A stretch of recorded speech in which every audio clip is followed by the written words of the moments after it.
উনি অ্যাকচুয়ালি পারেন না। উনি একটা ক্যাবিনেটের অংশ হবেন যখন একটা যুদ্ধ অবস্থা বিরাজ করবে, তখন উনি তার মত দিতে পারবেন, বাট এটা তো যুদ্ধ অবস্থা না।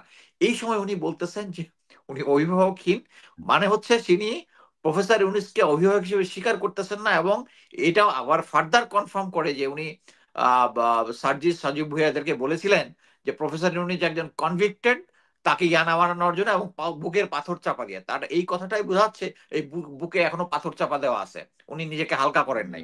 অনেকে অনেক রকমের আশঙ্কা করছেন, যদিও আমি কোনো আশঙ্কা করি না, কারণ বাংলাদেশ সেনাবাহিনীর যে অবস্থা আমি জানি, তাদের যে মানসিক অবস্থা জানি, তারা এই মানে অন্যরকম কোনো অঘটনের দিকে যাবে বলে আমার মনে হয় না। তবে প্রথমেই দর্শকদেরকে দুটি বিষয় আমি একটু বলতে চাই। অনেক গালাগালি শুনছে, অনেক গাইলেছেন, মানে বট বাহিনী এবং জেনারেল ওয়াকার নিযুক্ত বাহিনী। গত 23শে মার্চে আমি একটি পোস্ট করেছিলাম জরুরি অবস্থা জারির পায়তারা। 24শে মার্চ সকালে সব সেনা কর্মকর্তা ও সৈনিকদের উদ্দেশ্যে ভাষণ দেবেন জেনারেল ওয়াকার। এটা নিয়ে ওর মাদেরকে প্রোডাকশন দিয়েছে, ওই প্রোডাকশনে ওরা পয়দা হয়েছে। ওই পয়দা হওয়ার কারণে ওদের এখনো ওই পারের ওই যে টান, রক্তের যে টান, ওই টান থেকে ওরা বের হইতে পারে না। আমরা কিছু বললে আমাদের বলে পাকিস্তান, আর আমরা তো পাকিস্তানি। আমার তো বাপ দাদা সব পাকিস্তানি, তোর বাপও পাকিস্তানি। তোর বাপ সবার শেষে বাংলাদেশে পশ্চিম পাকিস্তানের পাসপোর্ট হোল্ডার তোর বাপ। আমরা তো মানে আমরা দ্বিজাতি তত্ত্বের ভিত্তিতে আমরা তো পাকিস্তান জাতি হয়েই তো আমরা হয়েছি, কিন্তু আমরা পাকিস্তান যাই নাই জীবনে কোনোদিন। তোরা মাঝে মধ্যেই যাস, এখন পার্মানেন্ট গিয়েছিস। ওইখানে গিয়া এই ভিডিওটা যখন করছি, রাত তখন আপনাদের বাংলাদেশে 3:30 বাজে। ভারতে ধরেন আধা ঘন্টা আমাদের সাথে চাইতে ডিস্টেন্স, তো ওরা তো সব ভারতে গিয়ে আছে। ওরা সব গভীরভাবে ইতে আছে, ইউনূস পতন হবে আর ওরা দেশে ঢুকে যাবে। আয় আয় বাংলাদেশে আয়। কয়দিন আগে দেখছিস না, তোরা যতবার লম্প ঝম্প করবি ততবার বিপদে পড়বি। কয়দিন আগে ব্যান হয়েছিস না এক ফাজলামি কইরা, এর আগে 32 নম্বর খাইয়া দিছি না, এর আগে একবার পাকনামি করছিল না, তোর বাপের বিচি টাইনা ধরে তোর মেরে ফেলছে না বাংলাদেশের মানুষ। ডালিম ভাই এক বিচিতে ধরছে, রাশেদ ভাই আর এক বিচিতে, নূর ভাই মাঝখানের ইসলাম ধরে টান দিয়া ছিঁড়া ফেলছে না। তোর বাপেরে বাল ফেলাইতে পারছিস? তোর মারে 45 মিনিটের সময় দিয়ে বাংলাদেশের মানুষ পলায় গেছিস। 14 গোষ্ঠী সব পৃথিবীর ইতিহাসে এরকম ঘটনা ঘটে নাই। গ্রামের মেম্বার থেকে শুরু করে বাইতুল মোকাররমের খতিব সব একসাথে পলাইছিস, একদম পুরো গোষ্ঠী শুদ্ধ পলাইছিস। এই কথা তোদেরকে গত 5 বছর অসংখ্যবার বলে এসছি। এমন একটা দিন আসবে পালানোর রাস্তা পাবি না। তোরা আওয়ামী লীগ করিস, এটা কেউ বলতে পারবি না মুখ দিয়া। এসছে সেদিন, অস্বীকার করছিস, ভাব দেখাইছিস। প্রথমে আমি বলি যে আপনার মনে আছে যে রাওয়াতে একটা ভাষণ দিয়েছিলেন, এবং ওই দিনও তিনি উত্তেজিত ছিলেন, এবং সামসর তার কন্ট্রোল ছিল না, মানে নিজের উপর এরকম একটা। সেম জিনিসটা আমি যারা অংশগ্রহণ করেছে তাদের কয়েকজনের সাথে কথা বললাম, সেম জিনিসটা দেখা গেছে এটার মধ্যে। আচ্ছা, প্রথমে আমি বলি সকালবেলা ঘুম থেকে উঠে অ্যাকচুয়ালি আমি নাম্বার অফ প্লেস থেকে প্রথমে একটা যখন পেলাম, একটা ভার্সন পেলাম যে এই জিনিসগুলো আলোচনা করেছে, আমি মেনুতে দেখে বলছিলাম না না এরকম হইতে পারে না, এটা নিশ্চয়ই কেউ আমাকে খাওয়ানোর চেষ্টা করতেছে এই ইনফরমেশন গুলা। হ্যাঁ, কারণ আমার ক্ষেত্রে প্রায়ই হয় যে আমাকে অনেক সময় অনেক লোক রং ইনফরমেশন দেয়, দেন আস্তে আস্তে জাস্ট 6টা সোর্স থেকে কনফার্ম হলো যে একটু ভিন্ন ভার্সনের, বাট জিনিসটা হচ্ছে সেম। এবং আমি সবকিছু মিলে বলবো দিস ইজ আউটরেজিয়াস। একজন সেনাপ্রধান হিসাবে আমি আমার 28 বছর চাকরি জীবনে সেনাপ্রধান, জিওসি বা এদের কাউকে অ্যাড্রেসে সরকার সম্বন্ধে এই ধরনের এবং এইভাবে মন্তব্য করতে আমি কখনো দেখিনি। স্ট্রেট আমি বলবো এটা একটা দেশদ্রোহিতার সামূল্য, যে সরকারের এগেইনস্টে যে সমস্ত কথা বলছে এবং যে জিনিসগুলা তার জুরিসডিকশনের বাইরে। এখন আসি প্রথমে হচ্ছে উনি ওই যে যেটা আমি বডি ল্যাঙ্গুয়েজটা একটু করি, যখনই উনি কোনো বডি মানে যখন উনি বিরক্ত হন তখনই দেখা যাচ্ছে যে উনি আউট অফ দ্য লাইন কোনো কিছু বলেন। এবং আমরা সবাই এতদিনে বিভিন্ন স্তরে স্তরে কয়েকবার আমরা জেনেছি উনার সাথে যে শেখ হাসিনা, তারেক সিদ্দিকী বা ভারতের সেনাপ্রধানের সাথে এবং উনি মডারেট আওয়ামী লীগ করতে চেয়েছেন।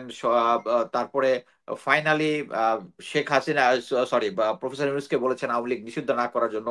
এবং যতবারই উনি এক্সপোজ হয়েছেন, হ্যাঁ, এটা কিন্তু একটা খুব স্বাভাবিক জিনিস, যে কোনো মানুষ এটা বুঝতে পারবে যে এরকম একটা সময় যদি উনি এই কথাটা বলেন, তাহলে পাবলিকের কাছে উনার ইনার সেলফটা এক্সপোজ হয়ে যাবে, এবং এক্সপোজ হয়ে যাওয়াটা উনি পছন্দ করবেন না অবশ্যই। এবং এই কারণেই উনি যে আবার এই কথাগুলো যে উত্তেজিত হওয়ার কারণ হচ্ছে উনি নিজেই বুঝতে পারছে যে উনি নিজেকে এক্সপোজ করে দিচ্ছেন, এই জন্য এটা ফ্রাস্ট্রেশন থেকে এসছে, এটা আমার অ্যাসেসমেন্ট। এখন আমি বলি, প্রথমেই যে জিনিসটা আমার কাছে যে গুরুত্বপূর্ণ যে হেডিং গুলা আমি একটু বলি। প্রথমে উনি বলেছেন যে উনার কোনো পলিটিক্যাল অভিভাবক নাই গত 9 মাস ধরে। তার মানে এটার মানে কি 9 মাস আগে পলিটিক্যাল অভিভাবক ছিল। এটার সুরে আমি আবার বলেছেন যে আমরা এখন পলিটিক্যাল অভিভাবক চাই, এবং আমি চাই দ্রুত নির্বাচন, এবং এই ডিসেম্বরের মধ্যে নির্বাচন হইতে পরবর্তীতে একটা অফিসারের কোশ্চেন আনসারে বলছে ইনশাল্লাহ আপনারা ওই 1 জানুয়ারির মধ্যে নাকি নতুন সরকার পাবো, এই ধরনের একটা কথা বলেছেন। আমার কথা হচ্ছে, একজন সেনা প্রধান হিসেবে উনি জুরিসডিকশন রাখেন না যে মানে কখন নির্বাচন হবে না না হবে। It is not within his right, within his jurisdiction. He is violating military law, MBML এবং দেশের আইন। একজন দেশের কর্মচারী হিসাবে উনার কি বলে স্ট্যাটাসে হচ্ছে বাংলাদেশের এটা কি বলে প্রোটোকলে উনি হচ্ছে 12 নম্বর। সেই 12 নম্বর ওয়ারেন্ট অফ প্রেসিডেন্ট অনুযায়ী তার পজিশন হচ্ছে 12। এখানে উনি অ্যাকচুয়ালি পারেন না। উনি একটা ক্যাবিনেটের অংশ হবেন যখন একটা যুদ্ধ অবস্থা বিরাজ করবে, তখন উনি তার মত দিতে পারবেন, বাট এটা তো যুদ্ধ অবস্থা না। এই সময় উনি বলতেছেন যে উনি অভিভাবকহীন, মানে হচ্ছে তিনি প্রফেসর ইউনূসকে অভিভাবক হিসেবে স্বীকার করতেছেন না, এবং এটাও আবার ফার্দার কনফার্ম করে যে উনি সাজিব ভুঁইয়াদেরকে বলেছিলেন যে প্রফেসর ইউনূস একজন কনভিক্টেড, তাকে ইয়ানা মারানোর জন্য, এবং বুকের পাথর চাপা দিয়ে। তার এই কথাটাই বোঝাচ্ছে এই বুকে এখনো পাথর চাপা দেওয়া আছে, উনি নিজেকে হালকা করেন নাই। দেওয়া উচিত কমেডিয়ান।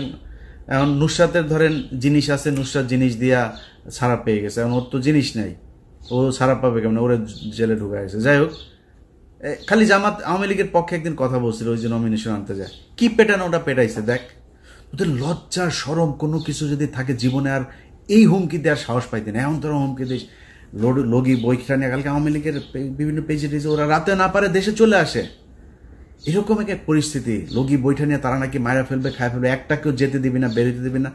কই যাবে রে? বাংলাদেশের বিএনপি জামাতের লোকজন এই দেশেই ছিল, এই দেশেই আছে, এই দেশেই থাকবে। এনসিপির লোকজন এই দেশেই থাকবে। দেশে তাদের মধ্যে অনেক সমস্যা হবে, অনেক গ্যাঞ্জাম হবে তাদের নিজেদের মধ্যে, তারা দেশ ছেড়ে যাবে। তোরা দেশ ছেড়া পারবে? তোরা সারা জীবন তোদের 14 গোষ্ঠী বিয়েও করছে, বাইরে বিয়েও করছে বিধর্মীদের সাথে, তারপরে তোদের কিছু হইলেই দেশের বাইরে যাওয়া, এগুলো তোদের কাজ। খালেদা জিয়ারা পাঠাইতে পারে না, তুই এর আগেও দেশ থেকে পাঠাইতে পারে নাই, তোরা চলে গেছিস। তারপরে এই সমঝোতা করে তারপরে তোরা আসছিস মইনুদ্দিন ফখরুদ্দিনরে সেফ এক্সিট দিবি, এগুলো বলে। এগুলো তোদের কাজ। তোর বাপ 4 দিনের চোরাই মন্ত্রী হয়েছে, তোদের বাপেদের বইতে লেখা, চোরাই মন্ত্রী হয়ে আসে পাকিস্তানে যায়। 7ই মার্চ বাংলাদেশের মানুষ স্বাধীনতা চেয়েছিল, তোর বাপ পাকিস্তানের সাথে আলোচনা করতে করতে 24-25 মার্চ পর্যন্ত নিয়ে গিয়েছে। তোদের চরিত্র এটা, চুরি করে পলায় তারপরে থাকা। সাহস যদি থাকে এই দেশে, বাংলাদেশে বিএনপির আছে, জামাতের আছে, এনসিপির আছে, বাংলাদেশের সাধারণ মানুষের আছে যারা আওয়ামী বিরোধী। তোরা পৃথিবীর মধ্যে সবচেয়ে কাপুরুষ। তোদের যখন ক্ষমতা থাকে, পুলিশ থাকে পেছনে, তখন তোরা বিশাল ব্যাটাগিরি দেখাইতে পারে, পেটায় মানুষের রাস্তার মধ্যে মানুষকে তোরা পেটায় মারতে পারিস,